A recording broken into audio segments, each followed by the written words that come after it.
Hi everyone, I'm Sean, and today I'm going to show you how you can integrate NCache into your existing Entity Framework core applications that are configured with an Oracle database. We're going to do this as a hands-on demonstration where we're going to work with a sample application that I've already configured for this demo, and we're going to integrate NCache into it. So that's pretty exciting stuff we have lined up. Let me show you how we're going to be doing it. So the first thing I have here is the sample application itself. So you can see here I have the sample application and I'm fetching some orders, customers, and products here. And I have this configured to work with an Oracle database, which I can show you here. If we go to the context, you can see that I have this use Oracle method here to work with my Oracle database. So before we actually run this program, let me take you to the database and show you what we're working with. So I'm working with the Northwind database in Oracle. And since we have a lot of tables, I've opened up the ones I'm working with here so we can see them. So the first one is orders, and we can see these properties here for the orders that we're going to be working with. Then let's take a look at our products. So these are the product properties that we will be getting or fetching in our application. And then the third table is customers. And we can see the properties of our customers right here. And that pretty much is all the tables that we're going to be working with. So now let's actually query these tables and take a look at what we have inside. So we can see that I have 77 products in my Northwind database. And these are all the products right here. So that's all well and good. Now let's take a look at the customers. Customers, and enter. And if I scroll all the way down, perfect. So we can see that I have 89 customers in my Northwind database. And all of those customers are right here, as you can see in front of you. Now let's take a look at our orders.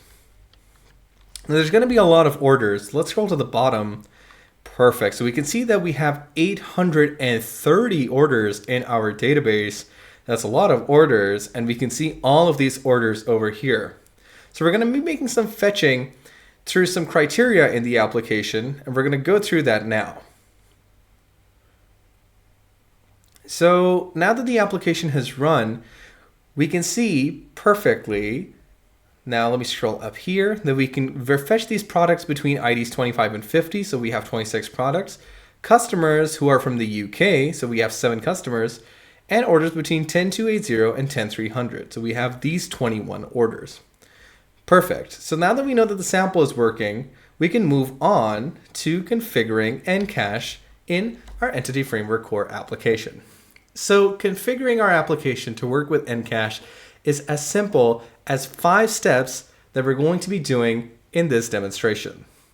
So let's start with the first step here, which is to install the NCache Entity Framework core NuGet package into our application. So if I head over to the NuGet packages in my application, we're looking for the Entity Framework core.ncache NuGet package, which is right here. I have this installed in my application, so we can see that here. And I'm running version 5.3.2.1, which corresponds to NCache version 5.3 SP2. So that's perfect. Now let's go ahead and close this tab and move on to the next step. So the next step is to add the NCache Entity Framework core namespace into the application. So let's open up the code again and go into our program here. I'm just going to add using alachisoft.ncache.entity framework core. Perfect. So I'm just going to save this, go over to model context, and paste it here. Perfect. So now that that's done, we can go to the next step, which is to specify the cache configurations in the database context.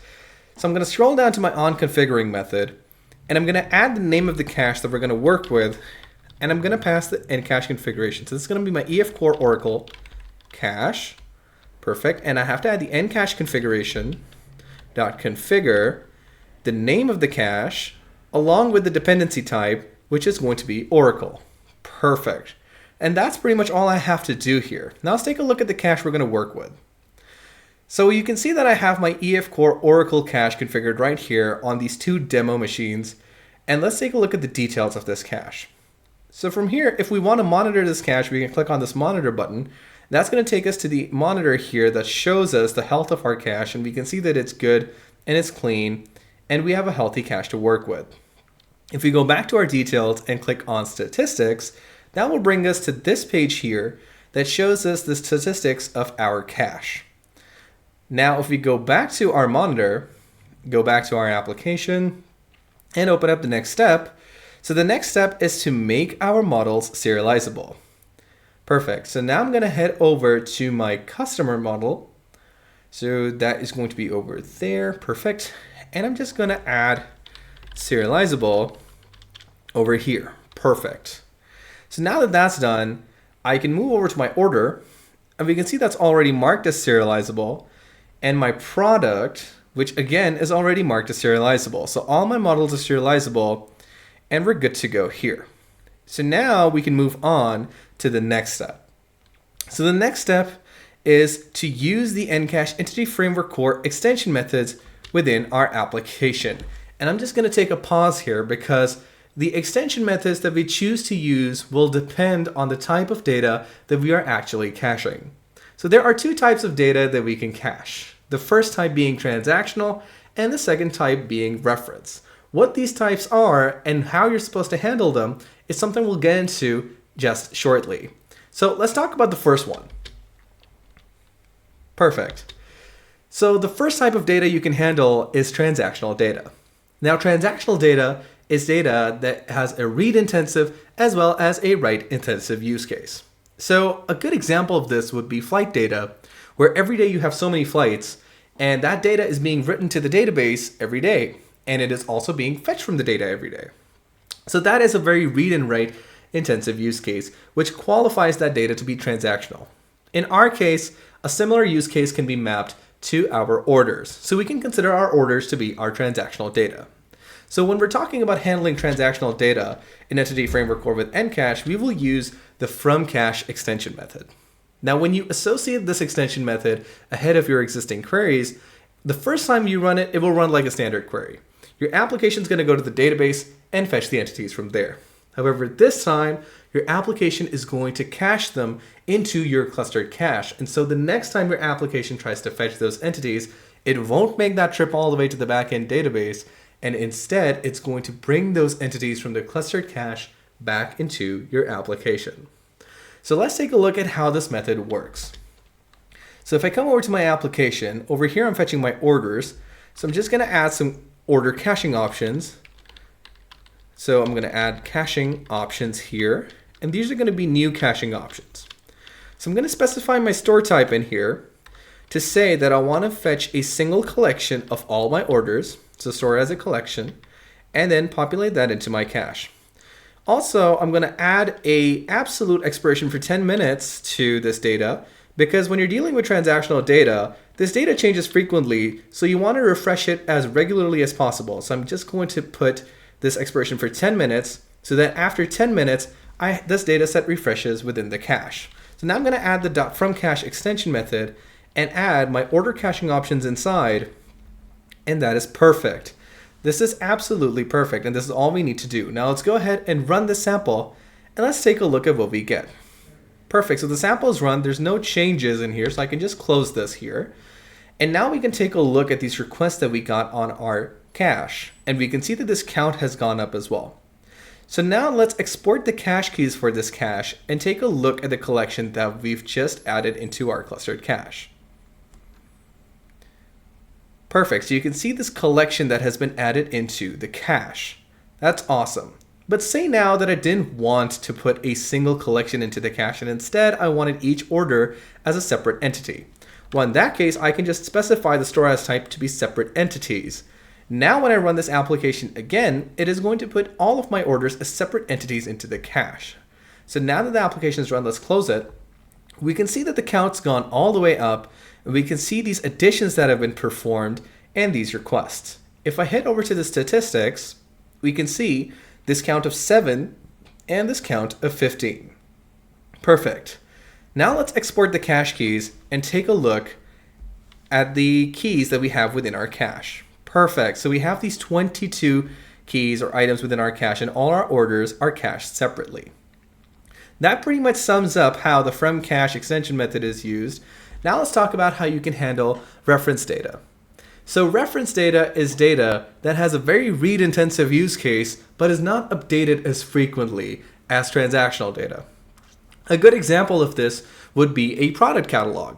So when you have products in stock or a product catalog, you're not updating that catalog extremely frequently. Your products would change maybe once or twice a month.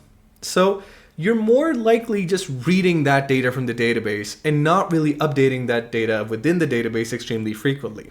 So it makes sense to bring that data from the database into a clustered cache and then to read that data from a high-speed in-memory clustered cache or data store rather than to go to the database. And this will provide your application with high performance and scalability from in-memory distributed caching. So when you're working with reference data, the first method you would use is the load into cache method. Now the load into cache method simply takes the results of the query that you have run in Entity Framework Core and cache those results into the clustered cache.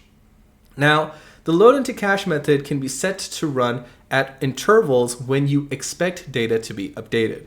So say, for example, the product catalog that we have updates every week. We can set this method to run every week so that it keeps refreshing the data in the cache and you always have fresh data present within the cache.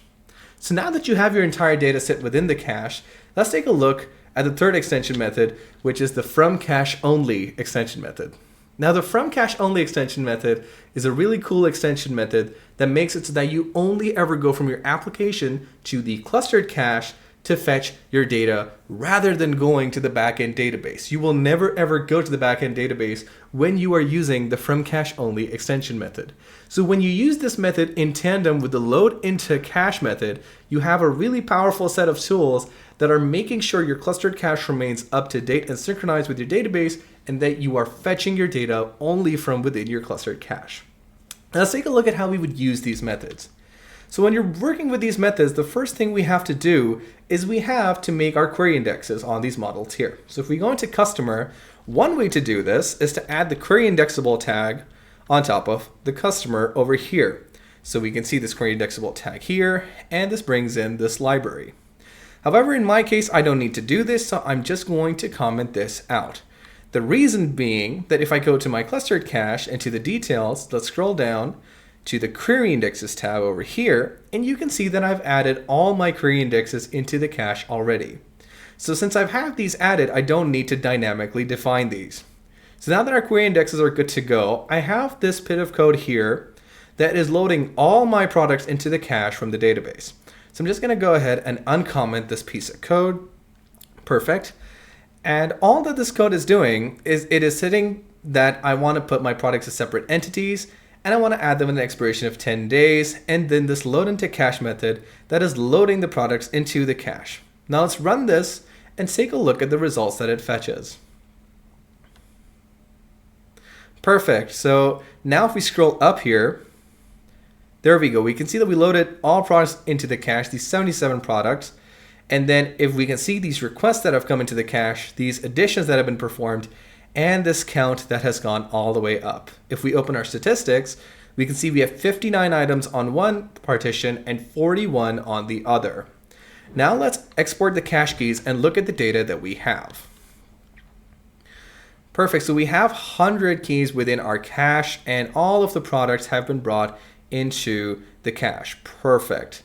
So now that our entire data set is in, I don't have to run this method again. I'm just going to go ahead and comment this. And now we're going to run the from cache only extension method on our products query that we've been running before. So I just add .from cache only. Perfect. And now let's go ahead and run the sample and let's take a look at the results that this fetches for us. Perfect. So we got, there we go, 26 results, the same we got when we ran this application without any caching, which means a complete result. And we can see the fetches that were performed and the requests that we got on the cache. And that pretty much sums up how you can use the from cache only with the load into cache extension method. And that brings us on to the EF core specific NCache APIs that you can use. So say for example, you didn't want to use the extension methods and you wanted to work with independent entities where you're creating an entity, persisting it into the context, and then pushing it into the cache. Well, NCache allows you to do that with the EF core specific NCache APIs.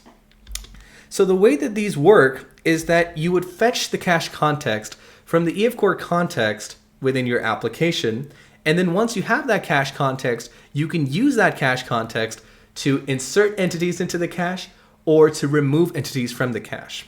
Now, this has not to be mistaken with the APIs that are provided in the NCache SDK.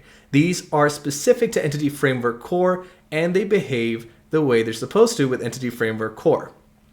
So in the insert data, you can see that we're going to insert a customer with an outstring cache key, and this is a cache key that is provided by the Entity Framework Core API. Now let's go ahead and look at how this works, and then we can see how the items or entities are persisted into the cache. So if we scroll down here, we can see that I can add a customer to the cache using the cache handle. So I'm just going to uncomment this piece of code here. Perfect. Now we can see that I'm simply getting the cache context. I'm creating this customer here. I say that I want to store it as a separate entity with an expiration of 10 minutes over here.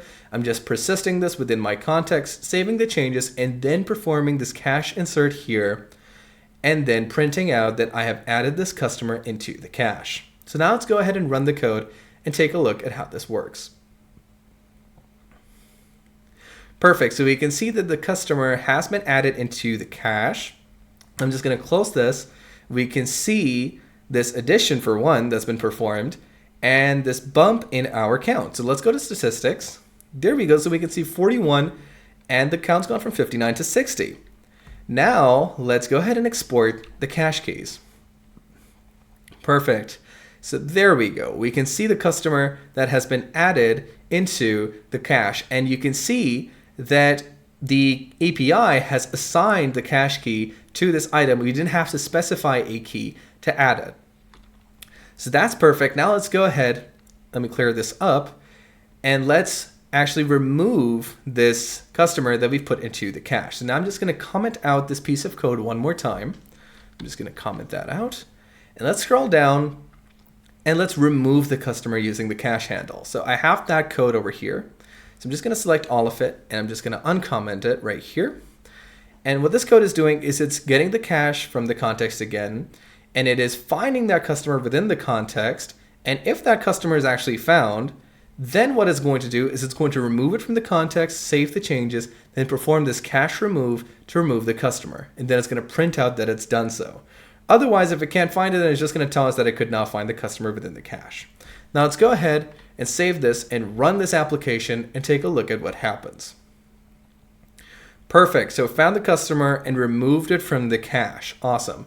Now let's close this and take a look at the count. And we do see it has gone down from 60 to 59. The statistics also show that the count has gone down from 60 to 59.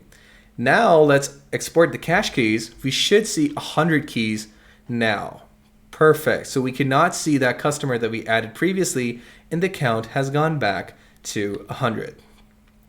And that pretty much brings us to the end of this demonstration. Thank you so much for watching. Now, as part of the next steps, what you can do is if you want to download NCache, then you can get a free 60-day trial, which will give you a fully working product. And you can do that by heading over to alachisoft.com here and then going to the download section from here. And then here you have the offerings that you can download based on your requirements and your .NET version. You can also schedule an NCache Playground session, or you can try the NCache Playground after 30 minutes. And this gives you a complete sort of sandbox session where you can play around with code and you can look at how the samples would run and get a feel for the product in general. Lastly, you can also schedule a personalized NCache demo where we will provide you a 1-hour dump of the NCache features and how well it works. And we can also map the sort of use case to your pain points and see how well caching would work in your environment. So you can just fill out this form here and submit the request, and you can be sure that we'll get it, and we'll schedule that demo accordingly. And that pretty much brings us to the end of this demo. Thanks so much for watching. Have a wonderful day. Goodbye.